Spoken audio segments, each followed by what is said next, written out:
আচ্ছা,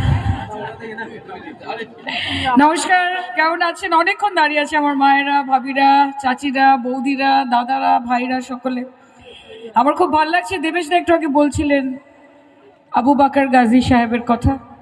তা আমি আরুফাকে জিজ্ঞেস করলাম যে কতদিন হলো বাবা নেই আমাদের মধ্যে। বললেন যে 8 বছর। তা আমি নিজেও খুব কম সময় হলো রাজনীতিতে এসেছি। এর আগে যদি আসতাম এবং এখানে আসার সুযোগ হলে হয়তো ওনার সাথে আমারও দেখা হতো, ওনার আশীর্বাদ আমিও নিতে পারতাম।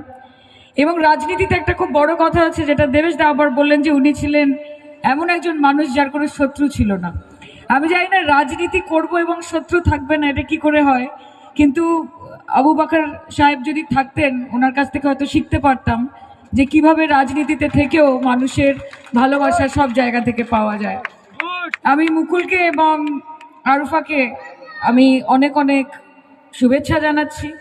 আমি সাধুবাদ জানাচ্ছি যে একটি মানুষ চলে যাওয়ার পরে তার স্মৃতিতে এই যে ট্রফি, এই যে ফুটবল টুর্নামেন্ট, তারা প্রত্যেক বছর অনেক ভালোবাসা, শ্রদ্ধা এবং অনেক সম্মানের সঙ্গে আয়োজন করছেন। এবং আপনাদের বলতে বাধা নেই, আমি অনেক football, cricket, tennis, table tennis, volleyball, basketball বহু ম্যাচে গেছি, এরকম ট্রফি আমি দেখিনি।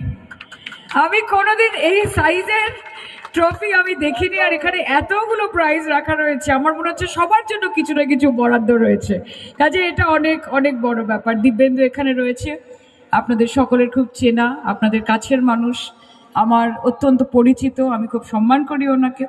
আমিরুল বাবু এখানে রয়েছেন, তার সঙ্গে সঙ্গে ডাক্তারবাবুরা রয়েছেন, অধ্যাপকরা রয়েছেন, প্রধান, উপপ্রধান, নানান সমিতির, নানান ফ্রন্টালের নানান মানুষ, নানান লিডারশিপ, তাদেরকে আমার অনেক অনেক ধন্যবাদ।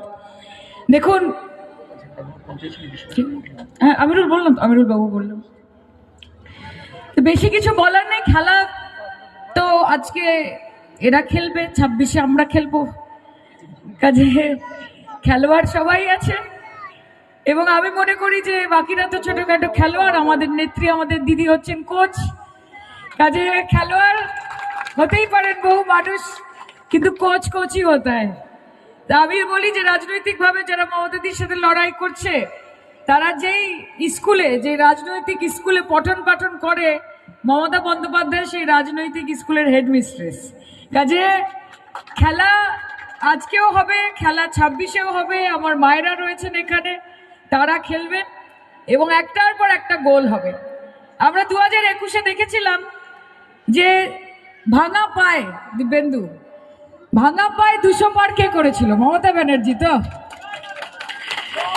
এবার তো পায়ে ভাঙা নেই, এবার তো জোড়া। তাহলে এবার যে কি হবে আমি জানি।